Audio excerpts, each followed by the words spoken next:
Hello and welcome. I'm Beatrice Verhoeven here at the Wrap Studios at the Toronto International Film Festival, and I'm about to talk to the cast and the writer-director of Knives Out. Welcome. Hello. This is a huge cast. Welcome to the family. Thank you. What an honor to be here. And eat shit. You eat shit, you eat shit, you eat shit. So I kind of wanted to start it off with you and kind of see, how you got involved with the project and where you drew your inspiration. So this is a modern-day American whodunit in the style of the classic Agatha Christie novel. And so it's got a detective, it's got a cast of incredible actors who play a dysfunctional family, and a murder happens and gets solved during the course of it. And so me just wanting to do a whodunit was the initial inspiration for it. And then as a huge bonus, I got to work with the coolest actors on the planet. Amazing. And where did you guys all get your inspiration? You all play different characters. You all have different... Well, he mentioned dysfunctional family, and I got my inspiration from my dysfunctional family. Okay. I'm sure that everyone here pretty much... That's probably We all got our inspiration from your dysfunctional family. I didn't know they had that reach, but okay.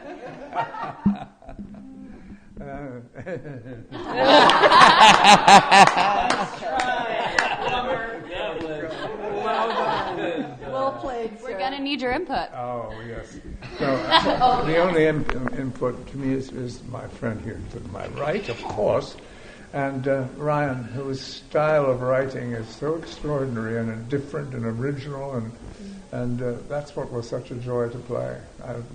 I had such fun in this thing, and I thought, well, it's very light, and then I saw it, and it's just it's wild and wonderful. So there. Well done. Going past Well that. done. It's you. It's you. It's you. Go It's me? All right. No red.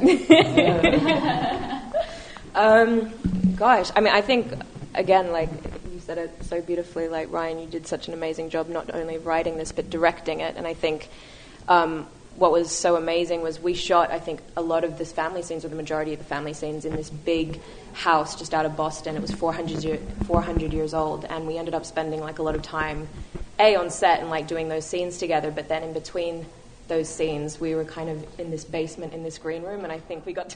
it sounds a lot creepier than it was.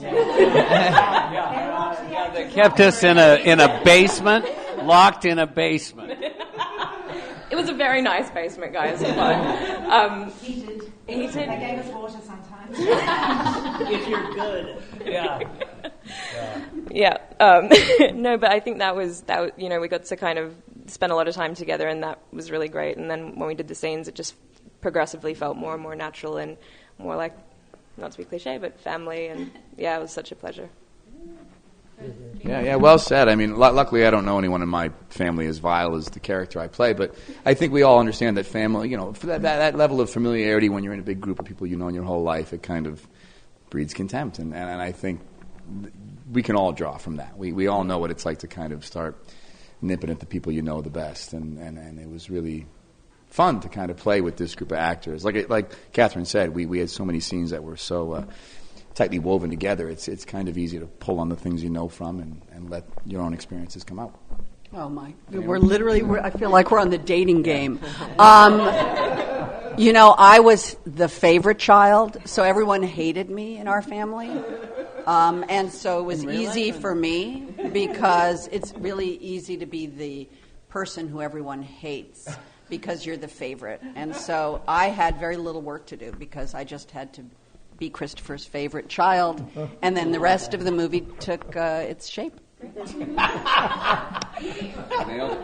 I should mention that Jamie Lee actually took over the house that we were living in. She cooked meals. She took over for the lady of the house. In fact, I think she even took her chair in the window with the view. It was fabulous. Method. Of course. Well, I played the alt-right troll, and so I just drew inspiration from my generation being addicted to my phone and,